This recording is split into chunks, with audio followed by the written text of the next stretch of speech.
ಕೇಂದ್ರ ಹಣಕಾಸು ಸಚಿವರಾದಂಥ ಶ್ರೀಮತ ನಿರ್ಮಲಾ ಸೀತಾರಾಮನ್ ಅವರು ಕರ್ನಾಟಕದಿಂದ 2 ಬಾರಿ ಪ್ರತಿನಿಧಿಯಾಗಿ ಆಯ್ಕೆಯಾಗಿದ್ದಾರೆ. ಅವರು ಆ ಕರ್ನಾಟಕಕ್ಕೆ ಕೊಡಬೇಕಾದಂತ ಗೌರವವನ್ನ ಮರ್ತಿದ್ದಾರೆ. ಕರ್ನಾಟಕಕ್ಕೆ ಸಿಗಬೇಕಾದಂತ ಪಾಲಿನ ಬಗ್ಗೆ ಮರ್ತಿದ್ದಾರೆ. ಅವರು ಬಜೆಟ್ ನಲ್ಲಿ ಏನು ಕೊಡ್ಲಿಕ್ಕೆ ಆಗ್ಲಿಲ್ಲ ಅಂತ ಅಂದ್ರು ಇಲ್ಲಿ ಬಂದು ತೇಪೆ ಹಾಕೋ ಕೆಲಸ ಮಾಡೋಂತ ಪ್ರಯತ್ನವನ್ನ ಮಾಡ್ತಾ ಇದ್ದಾರೆ, ತೇಪೆ ಹಚ್ಚೋ ಕೆಲಸ ಮಾಡ್ತಾ ಇದ್ದಾರೆ.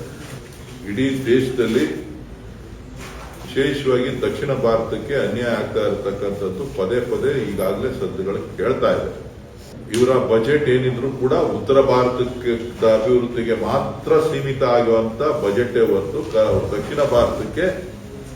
ದಕ್ಷಿಣ ಭಾರತದ ಪ್ರಗತಿಗೆ, ಕೈಗಾರಿಕಾ ಬೆಳವಣಿಗೆ ಇರ್ಬೋದು, ಆರ್ಥಿಕ ಸುಧಾರಣೆಗಳಿಗಿರ್ಬೋದು, ಆರ್ಥಿಕ ಬೆಳವಣಿಗೆ ಇರ್ಬೋದು, ಯಾವುದೇ ಪ್ರೋತ್ಸಾಹವನ್ನ ಕೇಂದ್ರ ಸರ್ಕಾರ ಕೊಡ್ತಾ ಇಲ್ಲ. ಇವತ್ತು ರಾಜಕೀಯ ಕಾರಣಗಳಿಂದ ಬಂದು ಇವತ್ತು ಕರ್ನಾಟಕದ ಮೇಲೆ ಆಪಾದನೆಗಳನ್ನ ಮಾಡ್ತಾ ಇರ್ತಕ್ಕಂಥದ್ದು ರಾಜಕೀಯ ದುರುದ್ದೇಶ ಕೂಡಿದೆ ಹೊರತು ಬೇರೇನೂ ಇಲ್ಲ. ಅವ್ರೇನಾರ ಕೊಡಬೇಕು ಅಂತ ಅಂದ್ರೆ ಕರ್ನಾಟಕದ ಕೈಗಾರಿಕೆಗಳಿಗೆ ಮತ್ತು ಐಟಿ ಕಂಪನಿಗಳಿಗೆ ಇವತ್ತು ಒಂದಷ್ಟು ಪ್ರೋತ್ಸಾಹದಾಯಕವಾದಂತಹ ಯೋಜನೆಗಳನ್ನ ಘೋಷಣೆ ಮಾಡಬೇಕಾಗಿದೆ.